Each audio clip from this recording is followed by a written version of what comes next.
Sandigan Bayan 3rd Division naman nagpasok ng not guilty plea para kay Attorney Gigi Reyes sa kasong plunder nito. Ito'y matapos tumangging magpasok ng anumang plea si Reyes sa arraignment nito ngayong umaga. Narito ang ulat ni Dina Pagibitan.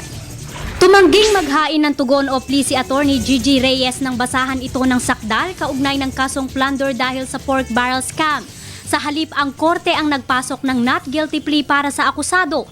Ngunit nang mag-adjourn ang korte, hindi pa man nakakalabas ng courtroom, bigla na lamang nanghina si Reyes. Kinailangan tuloy siyang kunan assure na umabot ng 150/100 at dalhan ng wheelchair.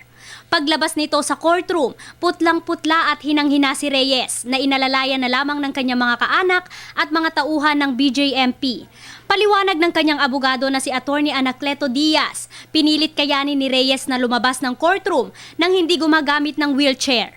Doon sa kanyang sitwasyon ngayon, yung dating prescription na let's say 1 tablet, dinodoble para to prevent another untoward incident. Hindi naman matukoy ni Attorney Diaz kung muli itong nagkaroon ng anxiety attack. Ngunit siniguro ni Diaz na nagkaroon ng additional o increase of dosage si Reyes sa mga iniinom nitong gamot para sa anxiety disorder at hypertension. I didn't see her cry. So she's trying her best to maintain her dignity, and I have all but respect and admiration for her. Remember, she returned home to face these charges.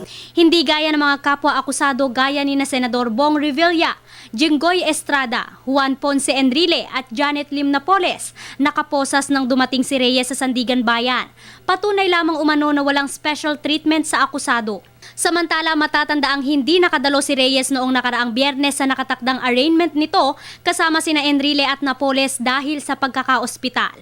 Nananatili pa rin si Reyes sa isang isolation room sa Camp Bagong Diwa sa Taguig. Itinakda naman ang preliminary conference ng akusado sa July 25, August 1 habang ang pre-trial nito ay sa August 18. Para sa Telebisyon ng Bayan, ako si Dina Pagibitan.